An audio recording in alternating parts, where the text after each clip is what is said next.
We've already imported the home from Sweet Home 3D, and you might remember the limitations we faced when trying to change the surface materials of our kitchen cabinets. Sometimes it takes a bit of experimenting with different textures, like the ones we downloaded in the previous video. We start by clicking on a cabinet to select it. Then, from the Select menu, we choose Select Linked and Select Material.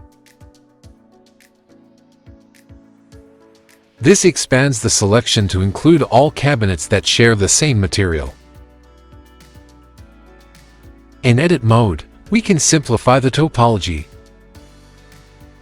From the Select menu, choose All. Then press X and select Limited Dissolve. This reduces unnecessary geometry, so now each cabinet door has just a single face. Finally, switch back to Object mode. Switch to the UV Editing tab. In the 3D viewport, select everything, then press the Del key from the numpad. Now, rotate pawn and zoom until the view is centered on the kitchen. Using the mouse wheel, scroll through the shading options and select Material Preview.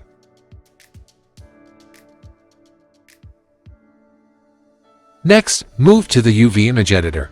Adjust the view by zooming and panning as needed. Then, go to the Select menu and choose All. By pressing in, we toggle the Properties view. Here, you should take note of, or write down, the image resolution shown in the Image tab.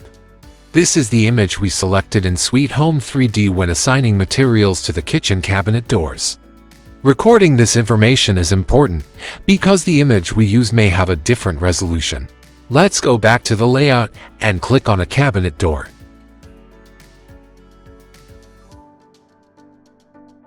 In the Materials tab, under Surface and Base Color, click the folder icon.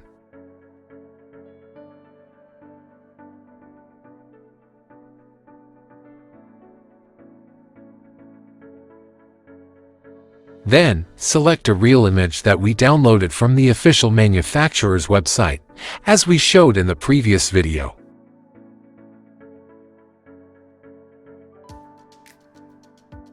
Just like that, the surface is updated not only for the selected cabinet door, but for all doors that share the same material.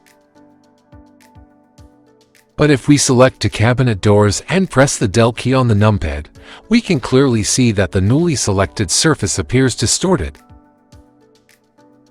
This happens because the new image has a different resolution. Select one or more cabinets.